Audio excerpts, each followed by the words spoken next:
Ladies, gentlemen, good evening, and welcome to the 14th panel discussion of the Cairo Climate Talks. It is a great honor to be here with you this evening to moderate what promises to be a fascinating panel.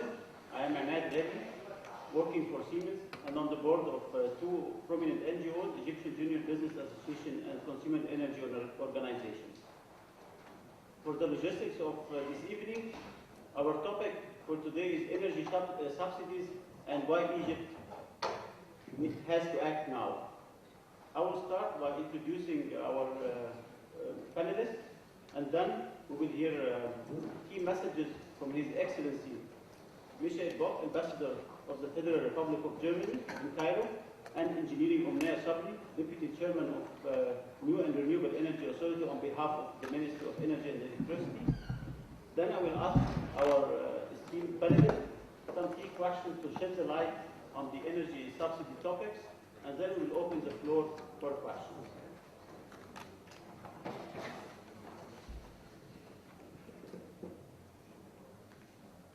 Joining me, Dr. Tamer Boubak, Chairman of the Energy Unit at the Federation of Egyptian Industries. Dr. Hafiz Salmawi, Managing Director of the Egyptian Regulatory Authority and Consumer Protection Agency. Dr. Mohammed Sofi, Head of the Energy Research Center, Professor at the Faculty of Engineering, Cairo University, founding and former Managing Director of the Egyptian Regulatory Authority, and Dr. Albrecht Stauch, Senior Advisor on behalf of the Ministry for Environment, Natural Conservation and Nuclear. Your Excellency, the floor is yours.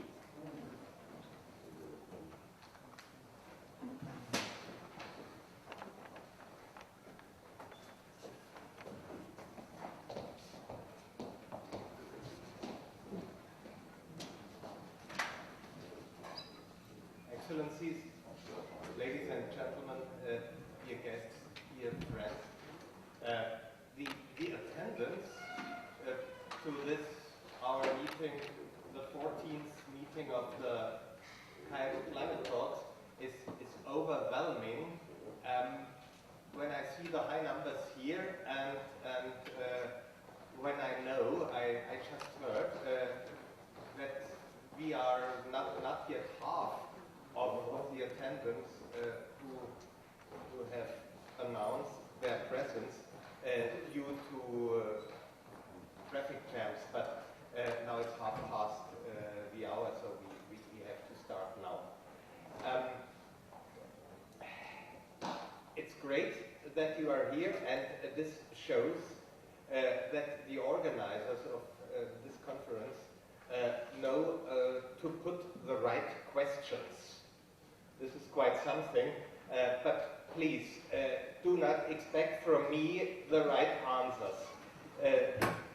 This problem we are dealing with tonight is really a problem that threatens to overwhelm the society of Egypt. When we had the idea of talking about energy subsidies, we still had in mind mainly the relationship with the main topic we are addressing. But meanwhile, the issue became a domestic problem of overwhelming importance. So I really want to say that our utmost concern is with the future of Egypt and the Egyptian society in the weeks and months to come.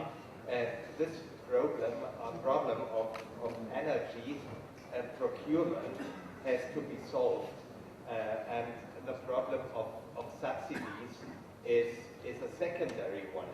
But we all know, on one hand, Egypt needs the energy, not for rich people to waste it.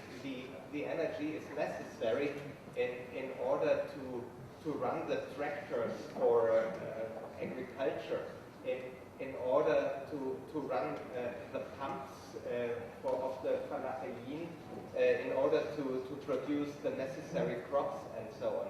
So energy supply must be maintained, and on the other hand, we are witnessing a dramatic decline of the financial reserves of Egypt, and this is a challenge that threatens to overwhelm us, and this brings in the issue of the credit, the IMF, of possible standby credit, and other issues we also are ready to discuss. I heard that this afternoon you already had quite hot debates in this respect, the dramatic aspect of it all. So we also have to talk about the environmental issues. We cannot solve this way the problems which need a short-term answer, but there might be some aspects which are valuable. For instance, the aspect of saving energy and of short-term possibilities to do so. I'm looking forward to our debate, and I do not want to prevent you from listening to our keynote speakers any longer. So I wish us interesting discussions. Thank you.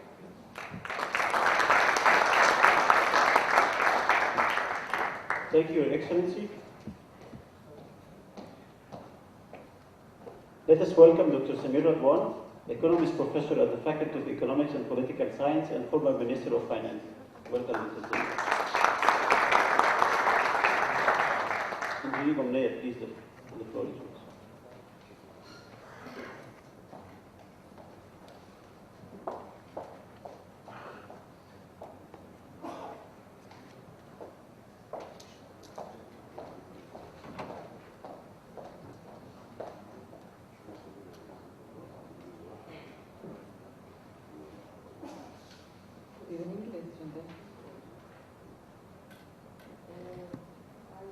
I will give this speech on behalf of His Excellency Engineer Ahmed Imam, Minister of Electricity and Energy. It's my great pleasure to attend this meeting, and my short speech will focus on the electricity sector efforts regarding the energy subsidy restructuring. The power sector in Egypt has been developed substantially over the last 10 years. It succeeded to double its capacity over this period in enabling access to electricity for more than 99% of Egyptian population with reasonable supply quality. On the other hand, the electricity sector started in the year 2000, restructuring reform represented by unbundling the electricity sectors into generation, transmission, and distribution companies, as well as establishment of Electricity Regulatory Agency Egypt ERA to lead the reform process toward a more competitive and sustainable business. Energy subsidy reform is one of the big challenges facing economic development in Egypt. Subsidy to electricity supply has reached a total of 30 billion Egyptian pounds in 2011. This includes 10 billion Egyptian pounds to electricity business chain, 1 billion Egyptian pounds in customer-related costs, such as billing and collection, as well as customer service centers, and 19 billion Egyptian pounds for fuel used for electricity generation. On the other hand, an aggressive expansion plan is needed to satisfy the increasing gross demand, which requested capacity to be doubled by 2020, the year 2020, and tripled by the year 2027, based on 2011 installed capacity. The sector strategy to deal with these challenges include adopting market reform towards a competitive electricity market based on transitional plan, The plan started with large consumers above 20 megawatts of contracted capacity, and progressive switching will be for other consumers. On the other hand, economical electricity prices will be developed for the shrinking regulated market.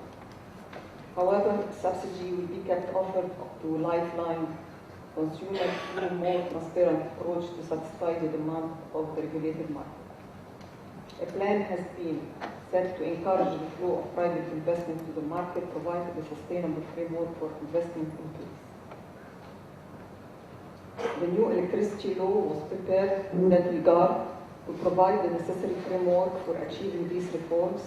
The law requests the establishment of a transmission system operator and third-party access. A regulated electricity tariff was set up by Egypt ERA, adopted defined mechanisms for supporting renewable energy, including competitive bidding and feed-in tariffs. The law requests also expanding the current activities for labeling and standards for energy efficiency, as well as executing programs for phasing out inefficient appliances. Furthermore, it emphasizes on the role of service providers in providing energy efficiency services to their customers.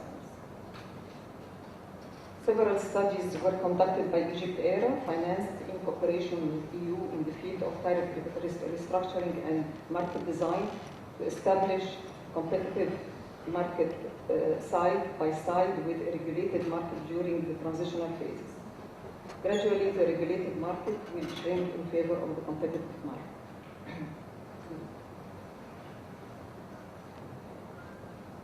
This will request also transparent subsidy mechanism for the vulnerable consumers in the regulated market. Several complementary studies as well as supporting measures are now under discussion with the World Bank based on some studies like in the following areas: for technical assistance, in long-term policy for pricing and fuel availability for electricity generation, to establish a coordinated energy management program between electricity and petroleum sectors.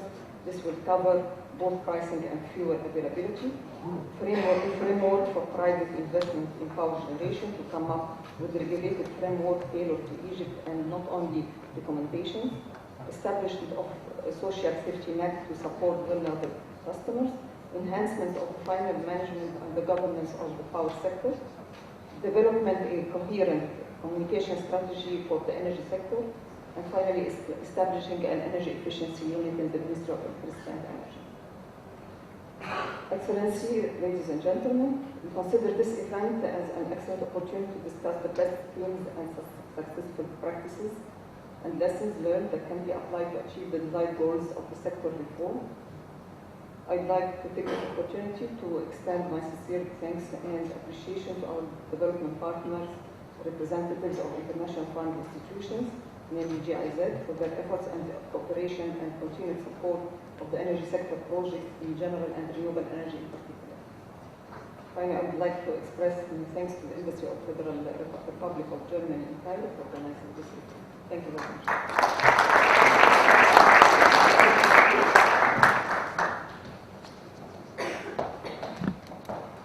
Thank you, Engineer Gunaya.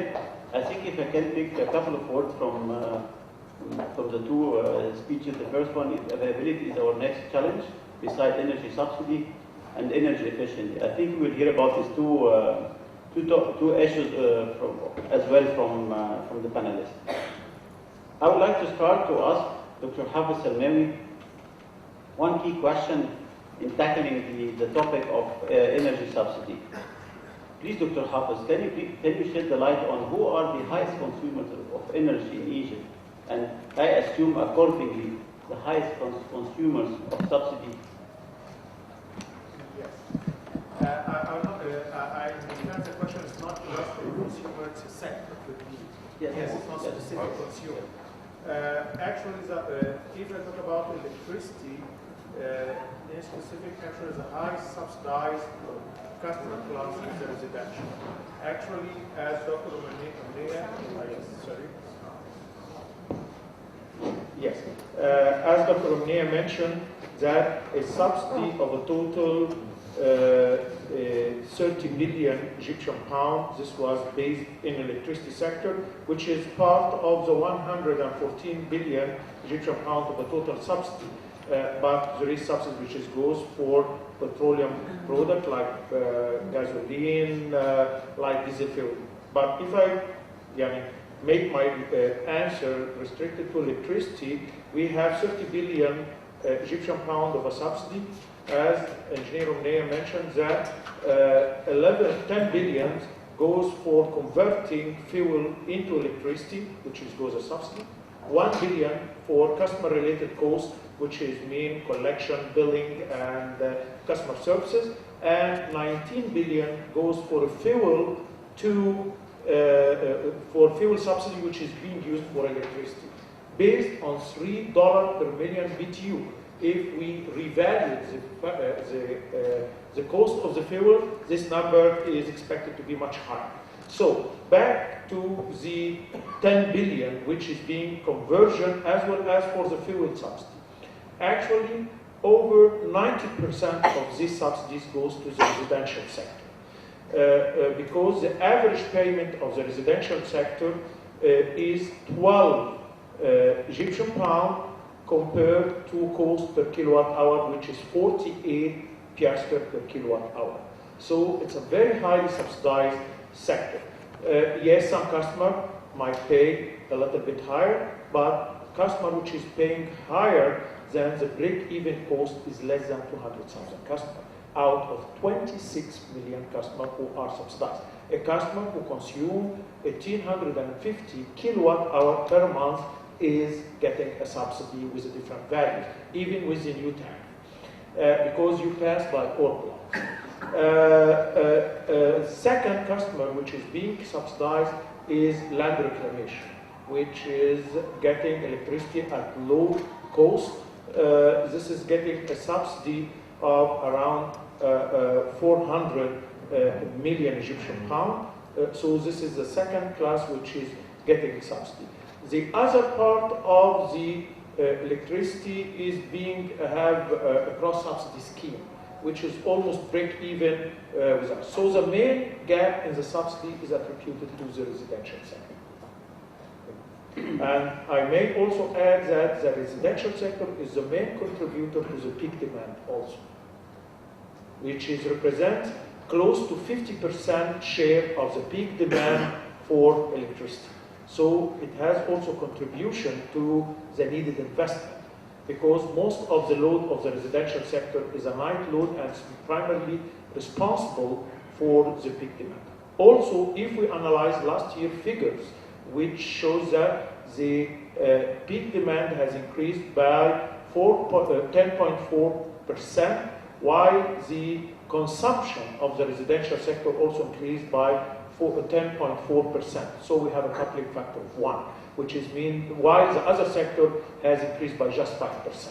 So this shows that also the residential sector is the leading the demand so far in the demand for electricity.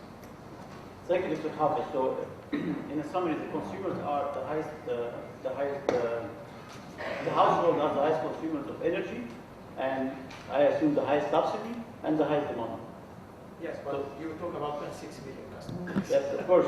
So this means I think this will make our challenge for energy subsidy very difficult to manage 26 million customers to bring down their demand and also to increase their efficiency. Remaining within the topics of energy consumption, I would like to address a question to Dr. Tamer Abu Bakr. What is the share of the energy costs in the various industrial sectors?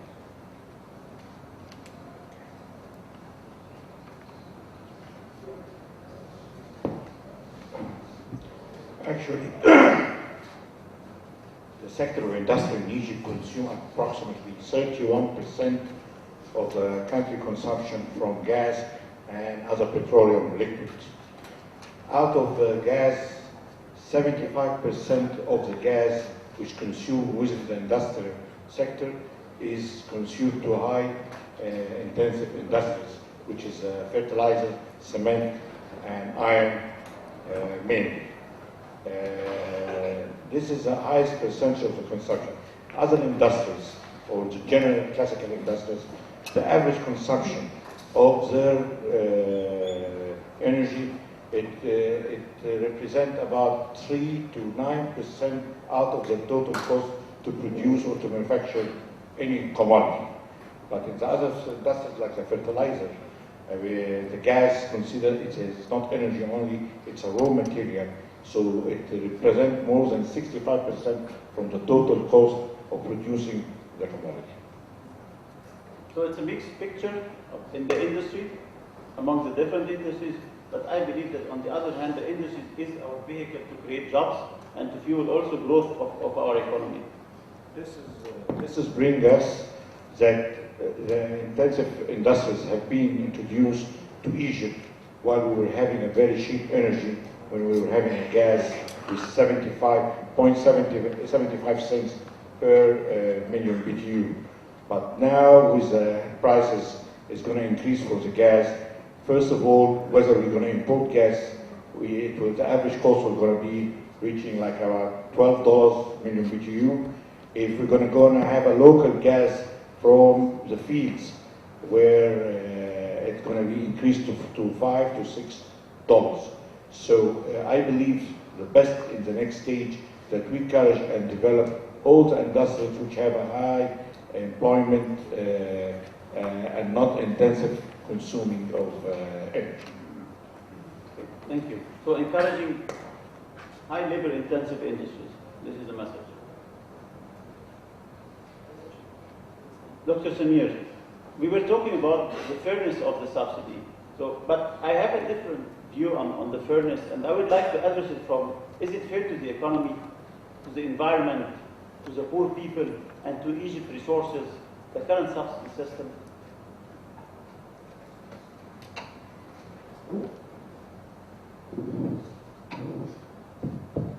Well, thank you very much. These are all very relevant questions. Of course, I feel very shy to be on the same podium with these great experts of energy and electricity and so on.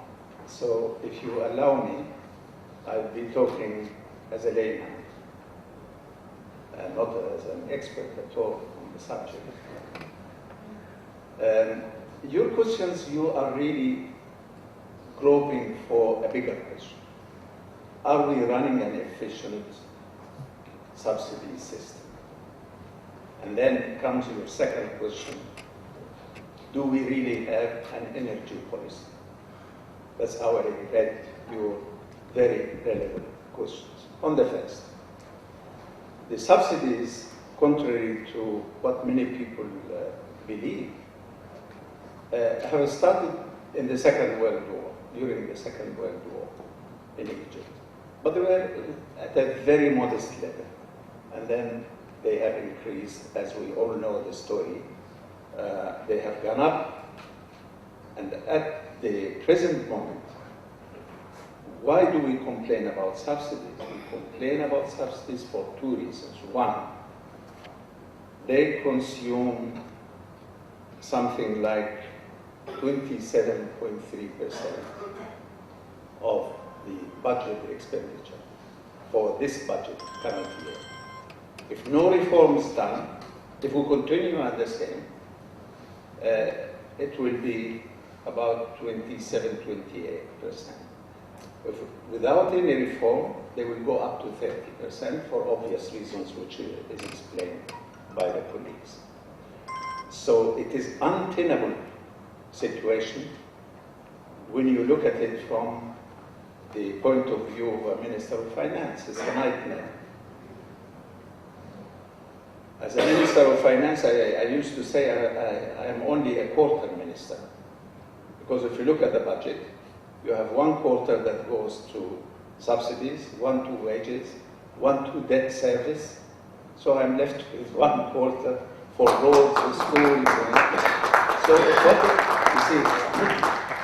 what's the justice in that? Forget justice. What's the rationality of that? We are running an irrational system, a drain on our resources for a country that cannot really afford it. The second point which you raised is it fair? The statistics show, and I'm sure you know this better than I do, that the subsidies, especially fuel subsidies, benefit the upper 20% of income distribution. Let me go even further. Some estimates, that's Masoud Ahmed of, we shouldn't mention his name probably these days, IMF negotiations and so on. But he estimated that 80% of this subsidy goes to the upper 20% of the income group, while the 80% of the income groups get 20%. So there is no fairness in this situation. Question is, why is it that the system is continuing? Because you see, we have a number of problems. If I go too long stopping, we have a number of problems. One is that we don't have a proper method of calculation. Again, when I was in the ministry, I discovered that we are running a spaghetti board. Imagine a spaghetti board. Ministry of Electricity, going in the Ministry of Petroleum, Ministry of Finance, going around, loops around the whole thing. Then the National Investment Bank coming into the story. For heaven's sake, how do you make your calculations? If you ask Mr. Abu Bakr, tell me what's the efficiency of that system, he will tell you, I give up. So the story is not to look at these dry numbers which we throw at everybody, but how to get out of the spaghetti bowl. And you cannot get out of the spaghetti bowl unless you separate the forces. Ministry of Finance from Ministry of Electricity, from the petroleum and so on. And then the second puzzle is, why is it that we can't target the poor?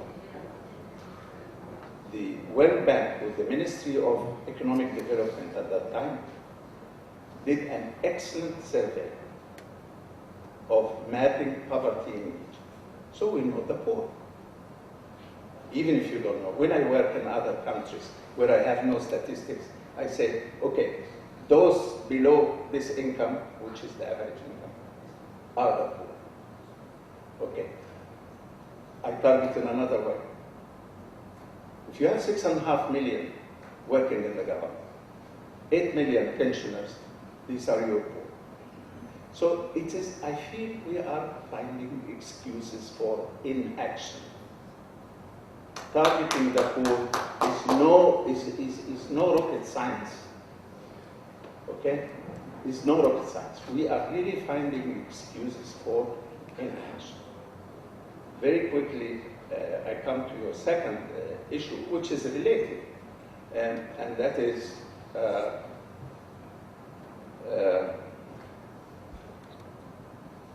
do we believe in a better economy if we will reach sustainable energy system?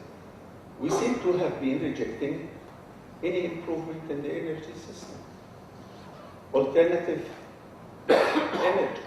I remember when I was a member of the board of GAFI, the investment agency, Siemens came with a wonderful offer.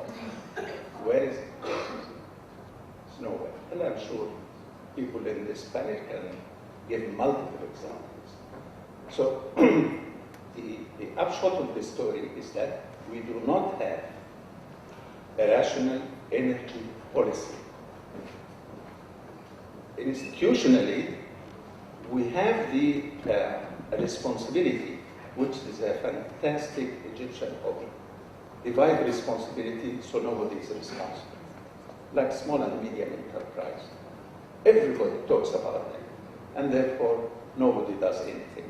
The same with energy. For heaven's sake, why do you have a Ministry of Electricity, Petroleum, I don't know what? Put them in one ministry, like England. The Ministry of Energy, so that the left hand knows what the right hand is doing. I can go on, but I think I'm running out of energy. The jet lag for me is catching up.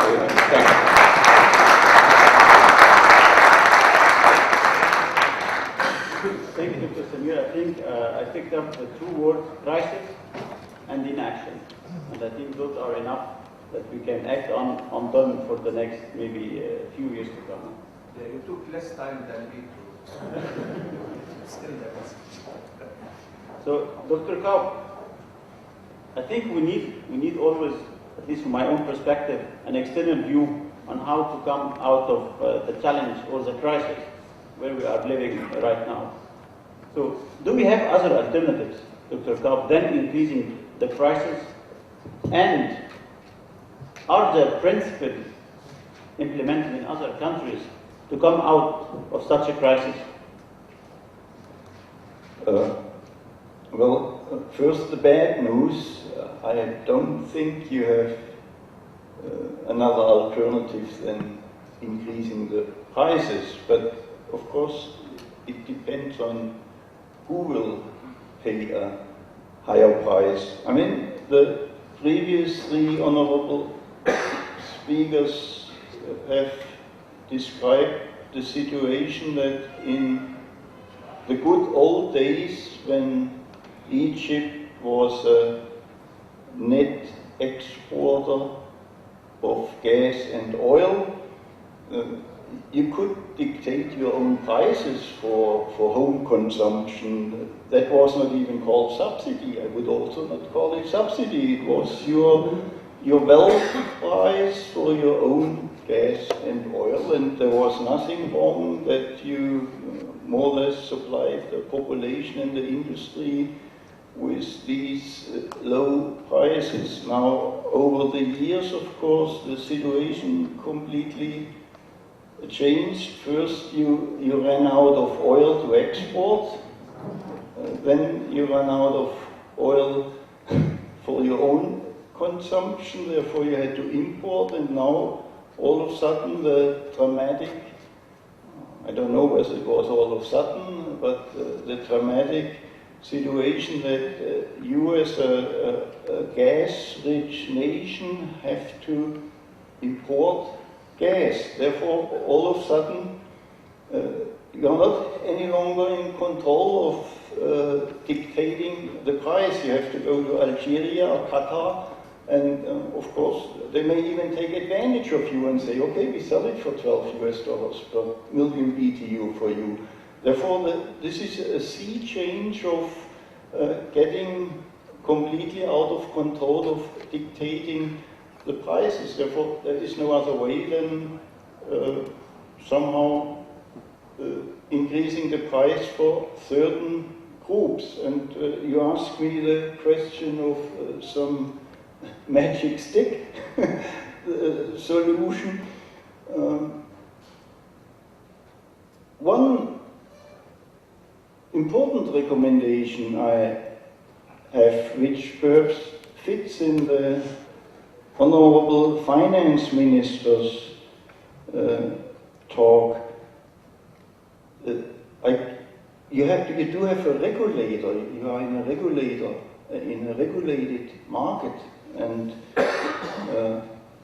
if there is a regulator, I will always say, give teeth will bite.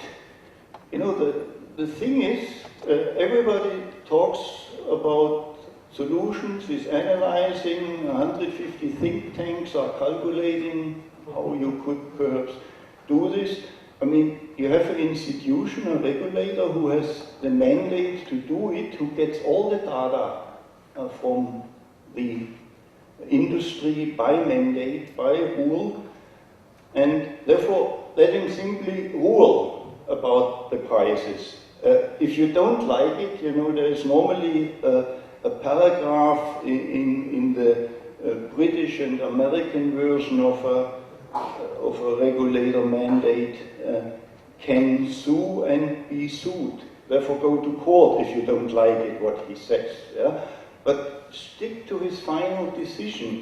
The problem, I think, for the last years or so was that the regulator is proposing, and his advice is either not taken serious or simply overturned. Therefore, my first major recommendation is let him rule and do his job and accept it. I'm quite sure he will come up together with all the experts surrounding him with a proper, fair distribution of the subsidies, I say, because without subsidies or without even better cross subsidies, you will not be, you cannot do it. No country, in fact, is doing an energy sector without cross subsidies. That's very natural, and that's logic behind it. Now, my second general recommendation is that, of course, during the time of cheap oil and gas, your own one, you have subsidized the front, the upstream, you know, for instance, the gas or so going into the power plants.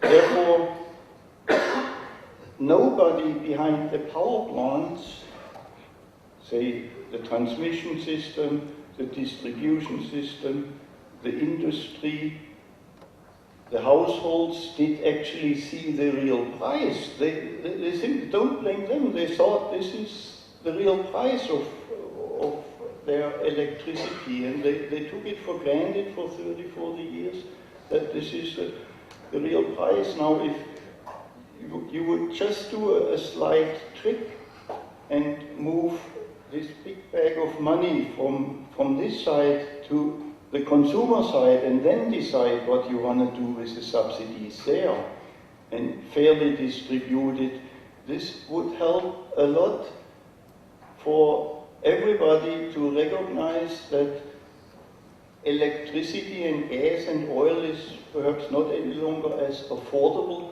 as we thought.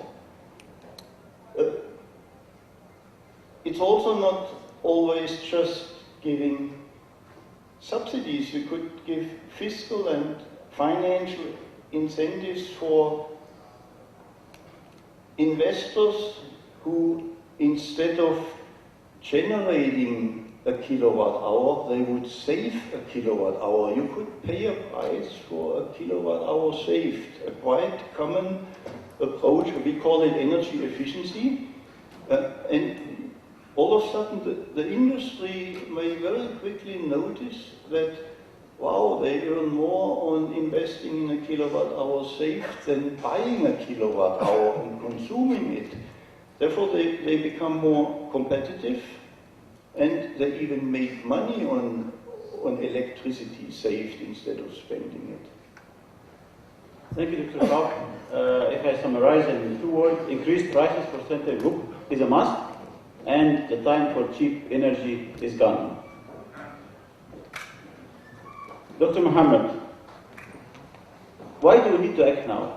Let's wait another 5 years and then the subsidy will be 200 billion Egyptian pounds, and so what will happen?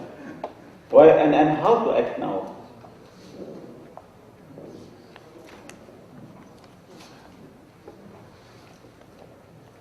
Well, we definitely need to act now. It has been too late, actually. The energy subsidy is a development scheme in many cases and in many countries. And what we heard already is that energy subsidies do help in development for some of the development plans for different countries, as well as addressing the poor and everything like that. In some countries, even the poor get their energy at zero value. And that happens. And that happens in economies which are strong economies. So we need to act now. I'd like to pick a word you have said earlier, and I believe this is true. We are addicted to subsidies. We've been subsidized in many of our activities, not only energy, for the last, 60, 70 years. So we are really addicted to subsidies, and the government is taking unnecessarily motherlyhood activity in doing that. So we need to grow out of that.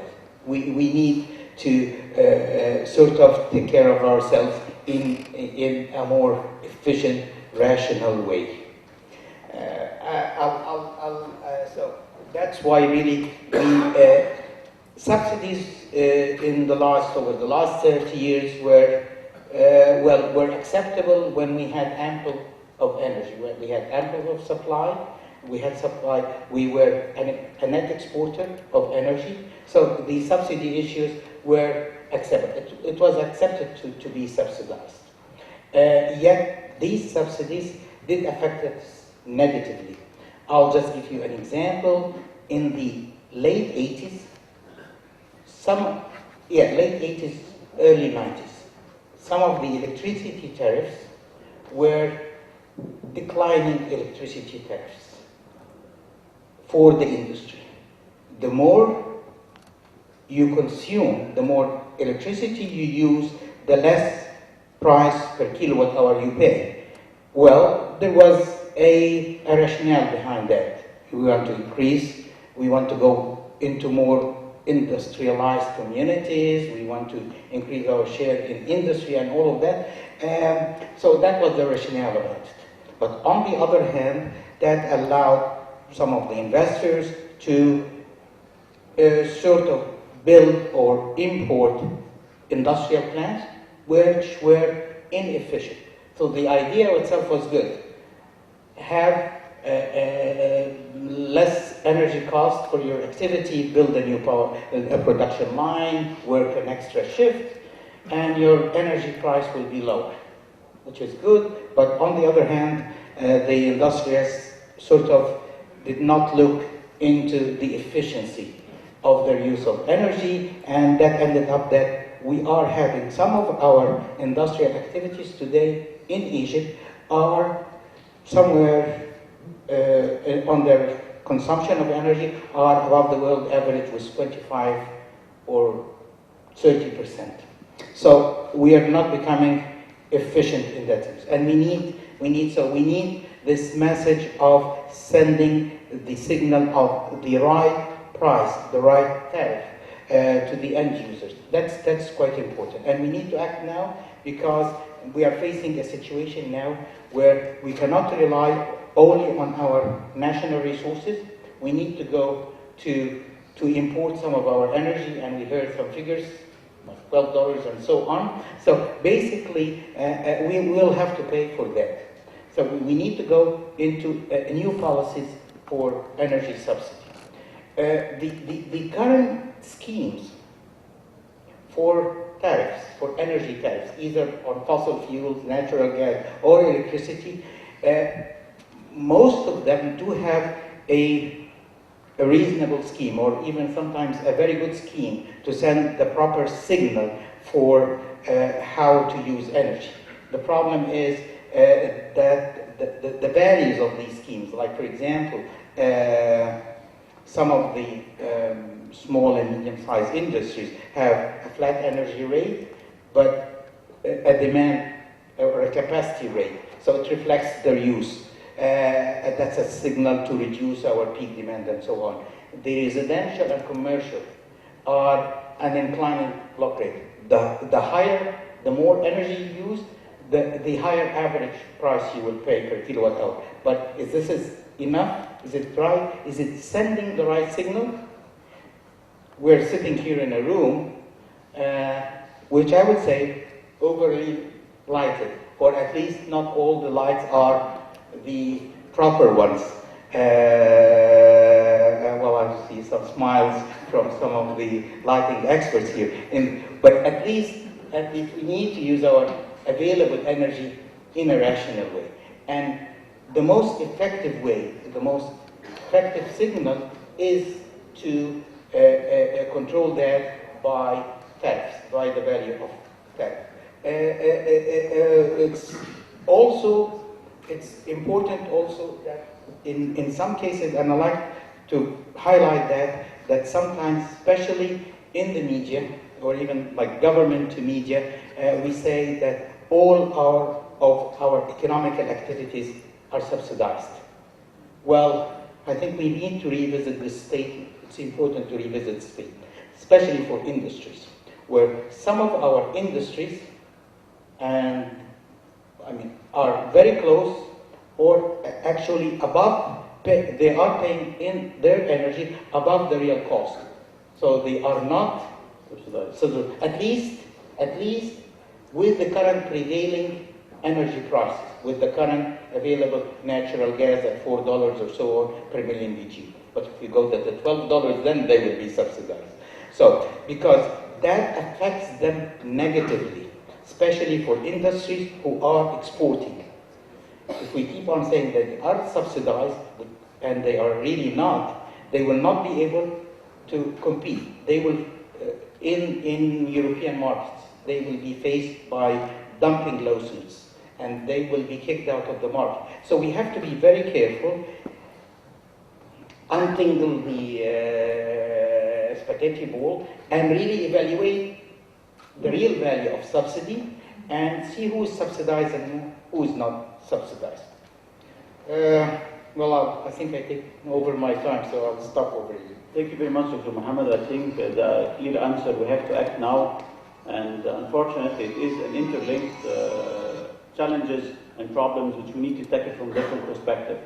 Before I open the floor for questions, I would like to ask the audience 2 questions. The answer is yes or no, so if yes, please raise your hand.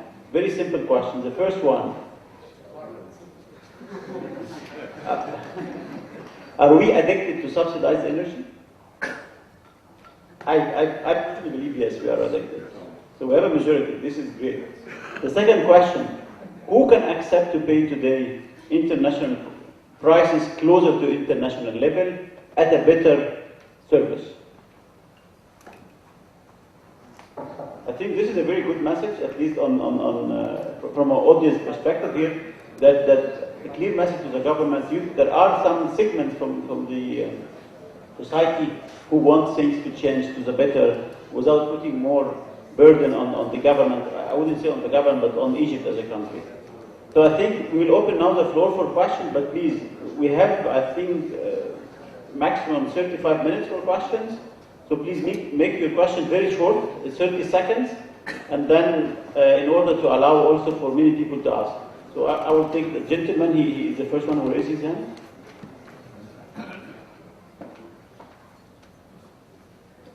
Good evening, my name is Osama Abdurrahman. I am the owner of a small renewable energy company that we convert the agricultural waste into energy. We have managed even to produce a gas similar to LPG from agricultural waste. This is the first time in Egypt that we produce LPG from agricultural solid waste. I have, in fact, 3 questions. I'm sorry for that because of the panelists. But very short, please. Very short. The first to Dr. Abu Bakr. Dr. Abu Bakr mentioned that very soon, say around May, the Ministry of Petroleum already opened the floor for import of gas. So very soon in May, we will see a gas price $12 per million BTU in this May, which was not budgeted at all. So the subsidy will be increased. Dr. Salmawi will be surprised to see gas coming to his power station at $12 per million BTU. The subsidy will increase. So I don't know whether the government will subsidize the imported gas from $12, for example, to $3.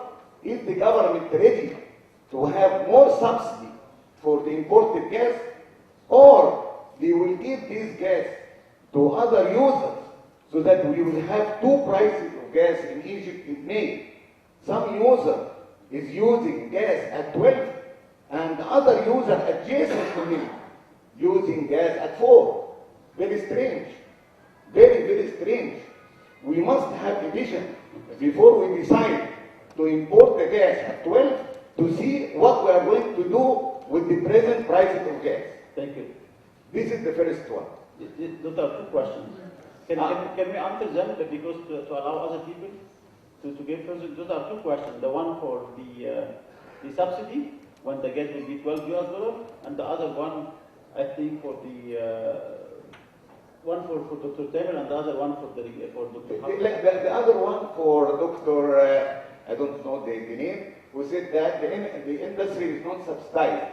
I would like to remind him that, for example, cement industry is cement industry using fuel oil at price of $1,500. We import fuel oil at $800. This means $5,000 per ton. So that the government import fuel oil, which is not produced, import fuel oil at $5,000, giving it to the cement industry at $1,500. Very unfair, very big subsidy to the industry. Thank you.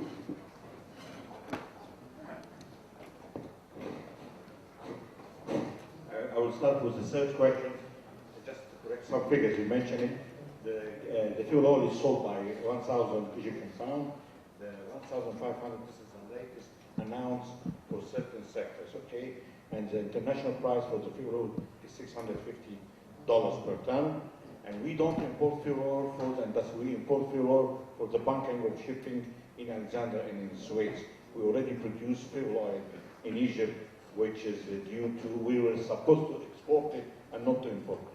I'm sure of what I'm saying. Anyway, this is not, coming back to the imported gas, okay?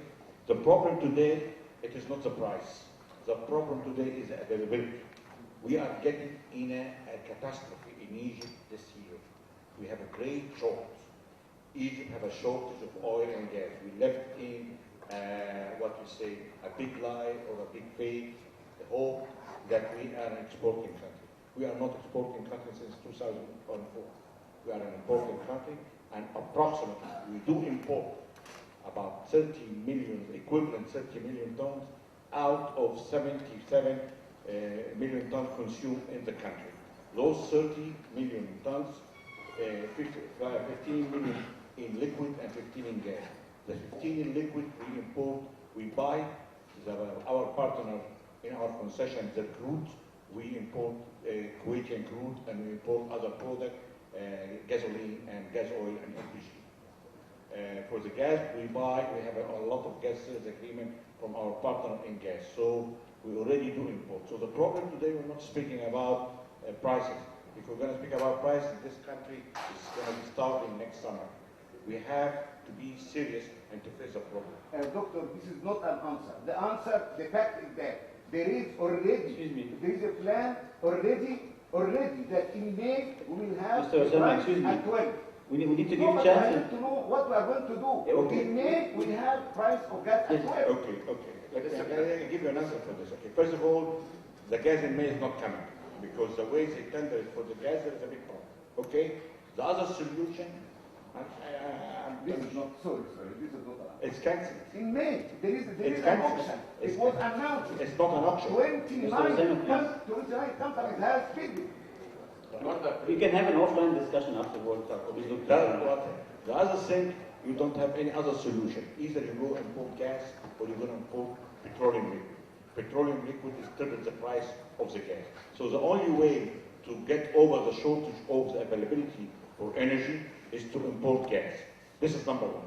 Number two, we are working with the Ministry of Industry to form out the raise of the prices in a way reasonable, because we cannot raise the price to the international price in one shot. We have to go gradually in 3 to 4 stages.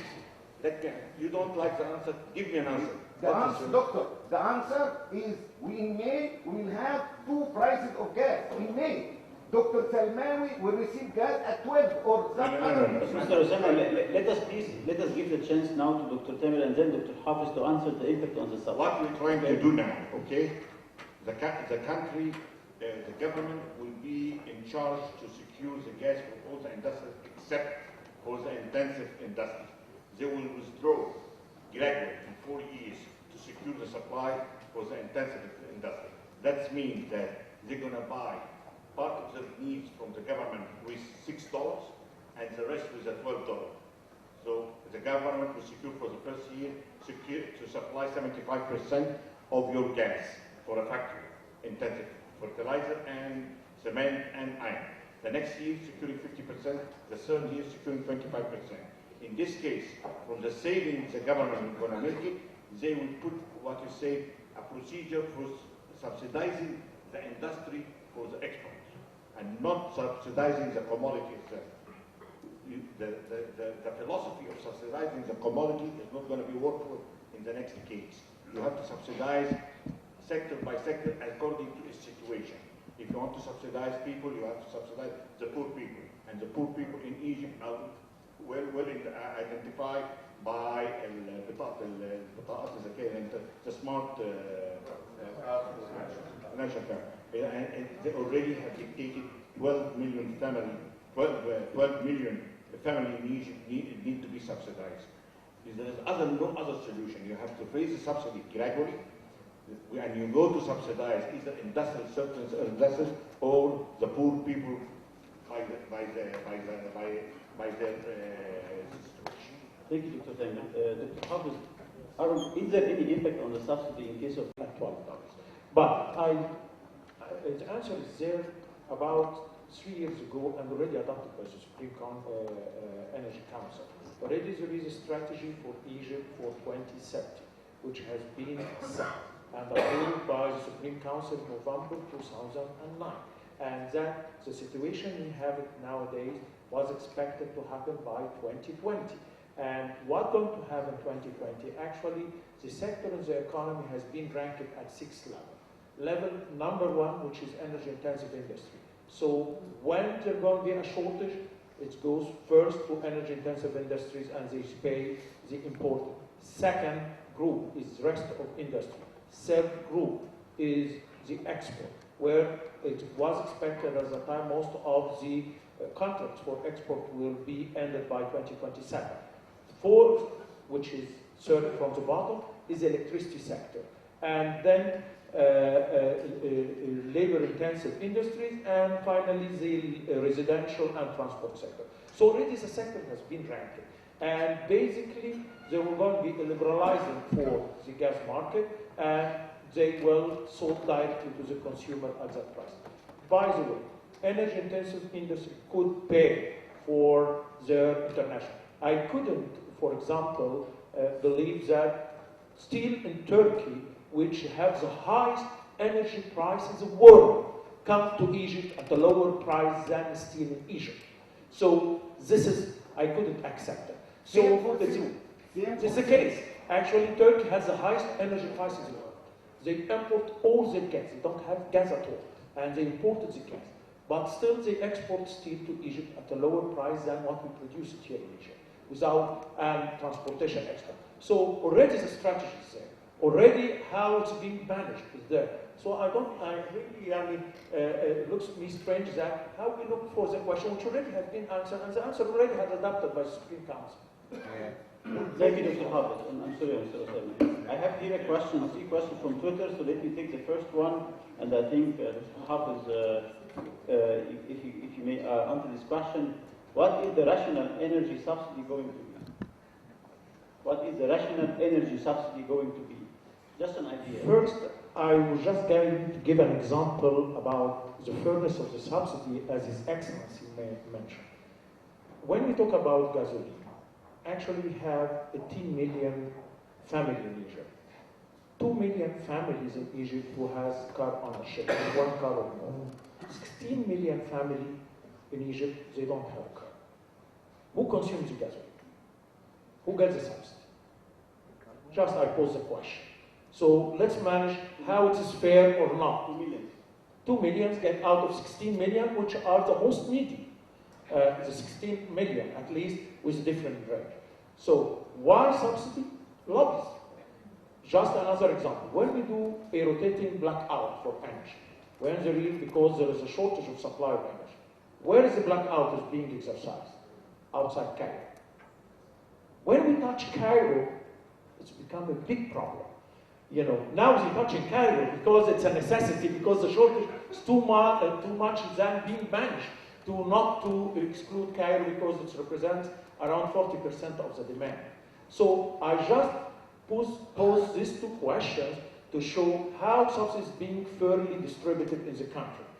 Because there is a lobby, there is a pressure groups, and this is people who could mobilize public opinion. So this is very much important to be considered why subsidies. And this is why the government should be away from pricing, the government setting rules and policies. But they don't price.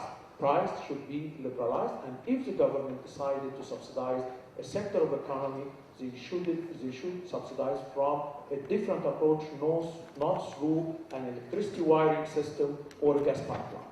So this is the approach. Thank you. So let's take a question from the right side. Okay, the gentleman in red. Here is his hand first. Mahmoud Shabrawi, I'm an architect.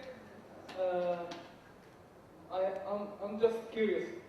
Last summer, the government said that after the shortage of electricity, said that we should wear cotton clothes and gather in one room.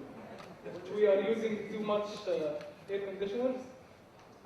So I'm curious what's going to happen next summer. No air conditioning, only cotton clothes.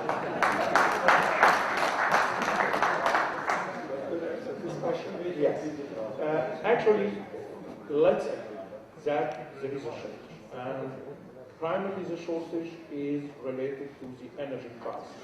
Because energy prices, we are getting cheaper energy, which led almost all electricity companies already bankrupt. According to the corporate law, which is 159, it says that if a company lost 50% of its assets, its investment, it should become bankrupt. They already lost more than 50%. But the government holds the company not to become bankrupt to provide the service. So this is the reason for the shortage. There is no enough or available investment to invest for the increase in the demand which is going on. For next summer, the shortage last year was 3,000 megawatt. And the expected added capacity could be within that 3,000 megawatt. Although there is some challenges which is being faced that it might not all these 3,000 megawatt be available on time before summer. The expected increase in next year, or this year, I mean this summer, is around 2,000, 2,500 megawatt, which is a little bit less than last year because two factors have been added. The first factor is that electricity prices has been increased by 15% on average, which is usually, you have a coupling factor for every 10% increase in pricing, usually you have 1.5% reduction in consumption. So this is one factor. Secondly, the government has pumped much money as it hadn't had last year. So most of the money which has been pumped in wages increases has been went into consumption. And this is what was clearly reflected in the residential consumption. Actually, no country in the world, the economy is going down and consumption is going higher, except there is some explanation. So this is primarily with people. And this year might not the same pumping of same amount of money. So it's expected that the raise by this year is around 2,500 to maybe a little bit less. So we have at least a gap. 2,500, which is a gap. If there is a delay, it might reach back again to 3,000. Not considering availability of fuel, not considering maybe unexpected breakdown of some of the plants. So it's most probably it will be the same like last year. Dr. Mohammed, short comment if you want. Yeah, well, just like we as end users can be part of the solution. Actually, we need to be part of the solution. The 2,500 megawatts expected shortage can be met if we use our electricity in a more rational way. If we just, by simple calculations, we have 24 million residential customers. 24 million apartments or houses. If you just consider switching off 1 or 2 lamps in the order of 100 watts during the peak hours, during the evening, this means we have saved the 2,400 megawatts, which is the expected shortage. So I'd like to say that we as end users do have a responsibility in being part of the solution. We need to do that. We need to be part of the overall solution, because it's us who are going to lose energy. If we get any rotated shutdown or anything like that, we will lose. We'll lose people who are not able to study or to work or anything like that. So we can be part of the solution. It's not always the responsibility of the suppliers. Our rational use of energy is part of the solution and is the cheap one. To have 1 megawatt, we are speaking about over $1 billion of investment. This 1 megawatt can easily come from switching some of our lights only, not switching off air conditioners or washing machines or anything, but simply using our lighting, using the lighting in our homes in a more rational way. So I would really like to send a message here: let us use our energy in a rational way. Thank you. I have here 2 questions from Twitter concerning renewable energies. I'm not sure who from the panel wants to answer. I will start with the first one. Again, subsidy. We are addicted, I think. How to subsidize renewable energy? This is a clear addiction. So, do we need to subsidize renewable energy? Take some money and go. Well, I think we'll complement each other in this one. But anyway, yes. Some of the renewable energies now, some of them are competitive. Definitely. So, so we really do not need to subsidize them. For the unsubsidized ones, well, instead of subsidizing fossil fuels, let's subsidize renewable energy. The Egyptian Electricity Regulatory Agency, just less than 25 days ago, issued an order which allows what they refer to as net metering, which will allow more or less users, I think primarily residential, to have PVs in their places and inject to the system and make some money out of it as well. Maybe Dr. Salmawi can comment further on that. Okay, and then the second question: how to attract foreign investment in renewable energy? We need generally foreign investment for the country, so how to attract, to focus those investments in the renewable energy? I think it is very much important to attract investment. First, as Dr. Subsidies mentioned earlier, that we need to have a proper price signal first, which will give a proper signal and give opportunity for investment, as well as prove the sustainability of the market. Because if I even got a subsidy from the government to build my renewable energy plant and know that the government in turn will sell it at a subsidized price, this is a signal that this might not be a sustainable market. Because at a certain time might be the government stops subsidizing these prices, and then I might have a problem in selling my electricity. So this is very much important. Secondly, there should be a clear framework for investment, channeling the role of the government to define the rule, how this will be channeled. Because setting a framework which confirms the commitment of the government, as well as the stability of the regulations and laws, and this is very much important to attract investment. So this is some general rules.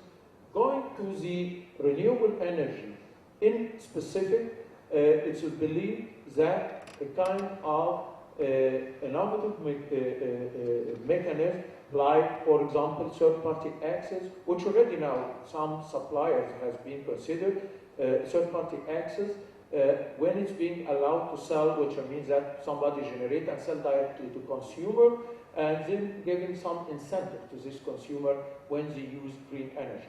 Some mechanism like guarantee of origin mechanism which could help. But also maybe in the first phase, back again, a minor subsidy with a time frame, which is very much important to me. Actually, subsidy in general is not objective. Subsidy is a development idea. You would like to support something, give it for some time, but it should very much be restricted with a time frame. It's not subsidy for life. This is the main problem which is leaking, and should be phased out gradually, and should be known that this will be phased over a certain period of time. But also, sometimes in some emerging markets, maybe the government could interfere through giving some guarantees, which might be needed, not to invest, but to provide guarantees against bankruptcy if something happened within the market which is not expected and out of the hand of the investors. So this might be very much needed. I just want to reinforce that there are only 3 papers we need when the foreign investors are asking. A license granted by Dr. Hafez, which is the easy part, I have to say. A power purchasing agreement from the EETC, the Egypt Transmission System Operator. That is also not so difficult, but the most difficult part, of course, is because we don't believe, we are not sure whether EETC can pay us for the next 15 years the sovereign guarantee from the Honorable Minister of Finance. And of course, this is the most difficult part because he has to look into the cost benefit of such an investment. And as you just mentioned, there are only 2 technologies competitive if you calculate it against the real gas prices. Thank you. Let's take a question from the left side. Yes, the gentleman. Yes.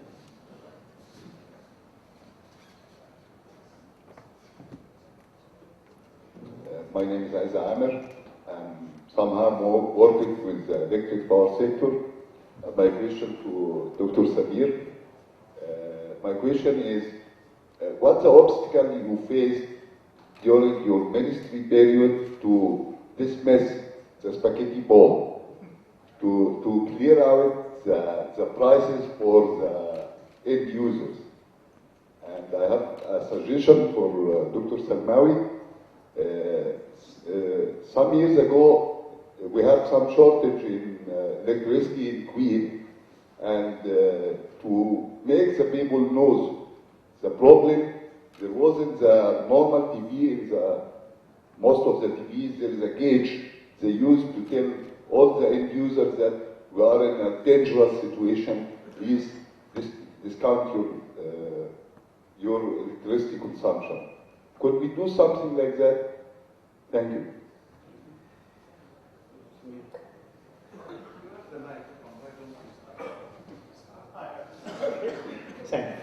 Sure. What he's proposing is being considered, and we call it voluntarily load reduction, which is giving like a gauge or a light at the top of the TV at the corner, and then giving in the news bar some instruction to customer to what to do. It's not just please do something. You need to guide him what to do. For example, just shut down your washing machine for 4 hours, your dishwasher, your iron, your vacuum cleaner, your tea kettle, disconnect your water heater, electric water heater if you have one. So this is some instruction, because this is all of these type of loads could be easily managed not to be used during the peak time. Also, some instruction, whatever you could reduce from lights or any other appliances like TV or air conditioner. But this is a volunteer approach. There is other measures which is very much needed. First, time of use tariff, which is need to be much more strengthened for the energy-intensive industry. Back again, energy-intensive industry. Actually, they might not be the main contributor to the peak demand, but they make a benefit out, actually, and they represent substantial load. Actually, we have just 50% of the peak compared to off-peak pricing, which is really not cross the threshold which make them or force them to shift loads from one time to another. Another measure, which is really irrigation. Actually, most of the water pumping start by sunset and continue till the next day, overnight. They usually do irrigation. Actually, this is around 400 megawatt, which is being used for water irrigation. As Dr. Subsidies mentioned, lighting, either public lighting for street lighting, where a project is taking place so far, as well as residential lighting. Up till now, many residential households still using incandescent lamp, normal lamp, which is very inefficient approach. The program needs, and already some work is going on, at least for street lighting, for doing such kind of measure.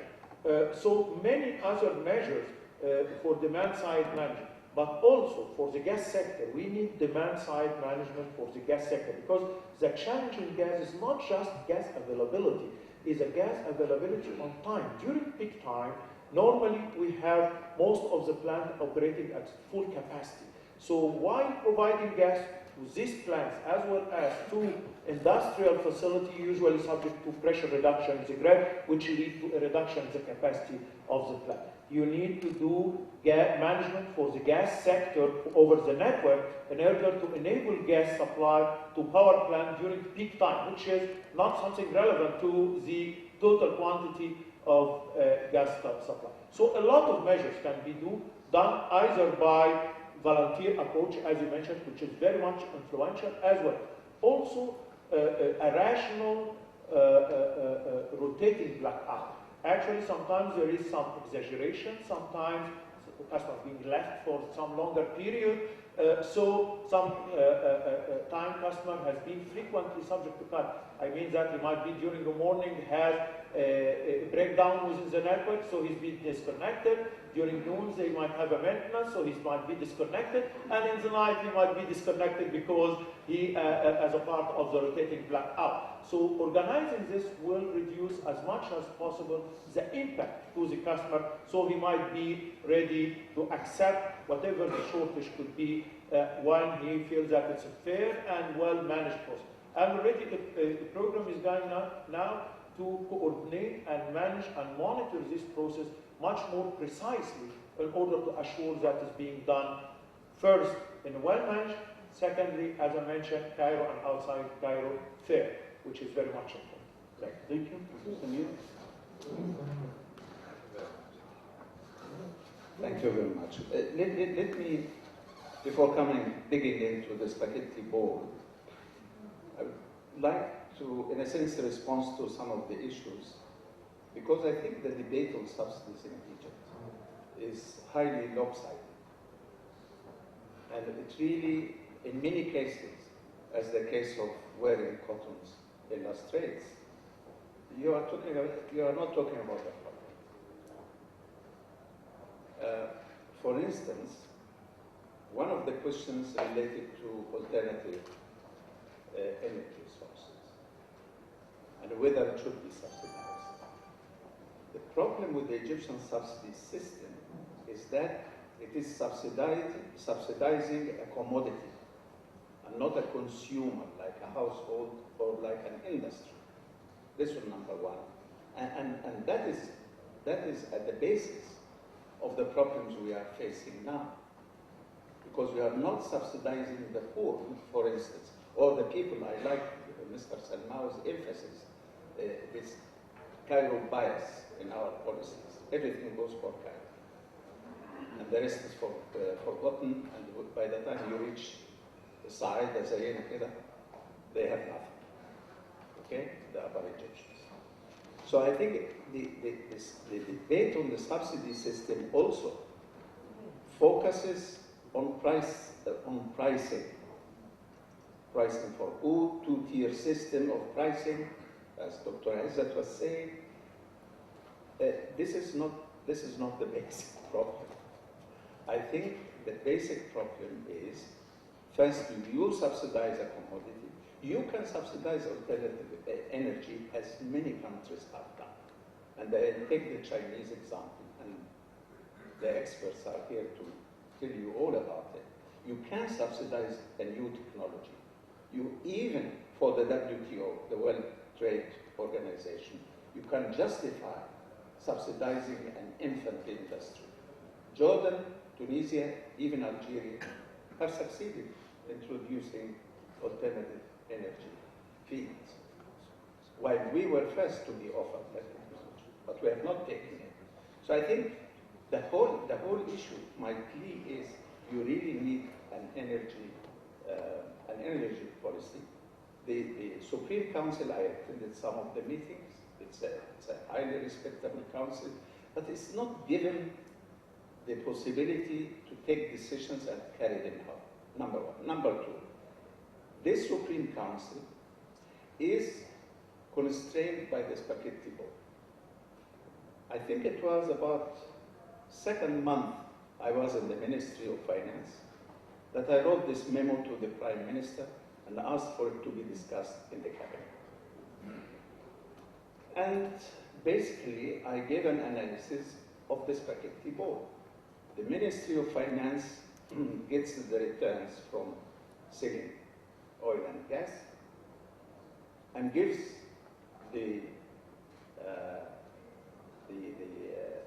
petroleum agency a paper saying we owe you so much. And the oil agency, the petroleum agency gives to the Ministry of Electricity a supply, but then it is written in a book. So you, like the grocers, you have debt on the notes, which are never paid, and then they have climbed up to staggering figures. 131 billion pounds by the time I left the cabinet. Now I'm sure it is higher, and next year if we do nothing, it is even higher. And then the whole issue is that the Ministry of Electricity is fighting with the Petroleum Agency. Well, the whole issue is that there is no energy policy, and the Ministry of Finance is taking this to show that the budget deficit is not huge, it is low, but at the same time, under the surface, there is this inefficient accounting system. So that is a very untenable situation. So I have allocated 11.5 billion pounds in the first year in the budget of 11-12 to start, separating these debts between petroleum, finance, and electricity. But it was a stop. So I think what's really required is an energy policy, and then for the public. The public are not aware of the supply side. Where does electricity come from? Does it grow on trees? Does it come from the sky? Are they, you have to have awareness, especially in schools and universities. Where is the supply coming from? As Dr. Abu Bakr said, even at the height of us having petrol and gas, we were not net exporters, right? So I think what is really required is to go to the bottom of the problem and not stop at the question of the pricing and whether we will raise this. And my final remark is that successive governments, including this cotton one, have been engaged in a beauty contest. No, I'm fine.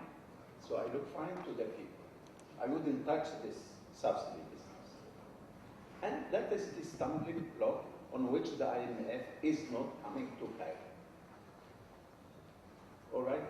So I think it is time not to deal with such an important subject as a beauty contest, a popularity contest, but as a real economic issue. Because the longer you leave it, the Deputy Minister of Finance said yesterday that today it's $15 billion, the cost of fuel subsidy, tomorrow $20 billion. 20 is almost 5 times the debt of the loan from the IMF. Thank you very much. So we will go now, let's say one last remark from your side, because we are now 4 minutes before 9, and I will close at 9. I'm sorry, I have to close at 9, because we are really running late, and I think over dinner we get, and we should save light, and over dinner we can enjoy, let's say, discussions with the distinguished guests. So Dr. Muhammad, very short, last remark. Well, actually, it's not a remark. I'd like to pose a question to His Excellency. When we have experienced these blackouts, especially in Cairo last summer, if these blackouts hits the industry rather than the residential, what is the impact of that on the Egyptian economy? It's horrible. Is, an economy which is growing at. You have an Egyptian economy which is growing at 1.9%, which is just slightly above the population growth. It means income per capita for each Egyptian citizen is growing at 0. So that comes from no tourism. Industrial exports are down by 30% or so. It's right. I don't need to paint a dark picture, but this is the reality. If this hits the industry, I think that would be very big. Dr. Koch, one last remark.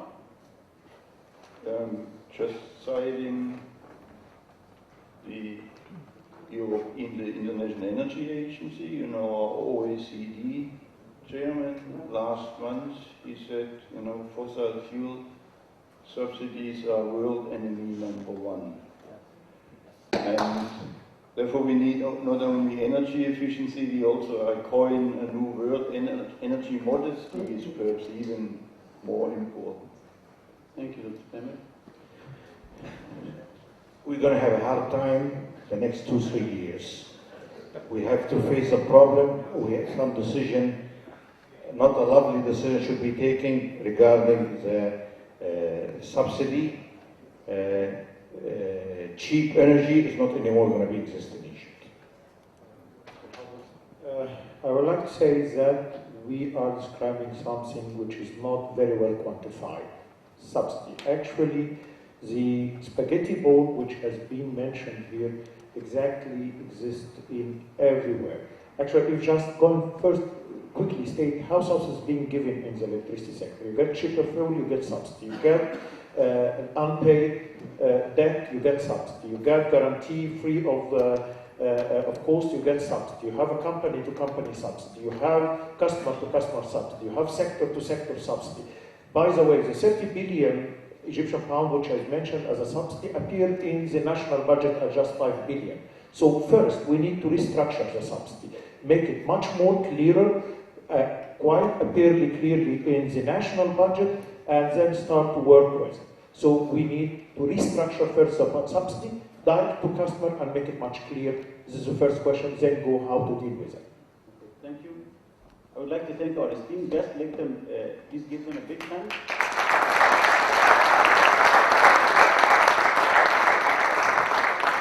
I apologize for not being able to take all the questions, but I would finally thank the German embassy, the ARD, the GIZ for making this event possible, and I enjoyed the moderation, and thank you very much for your active participation.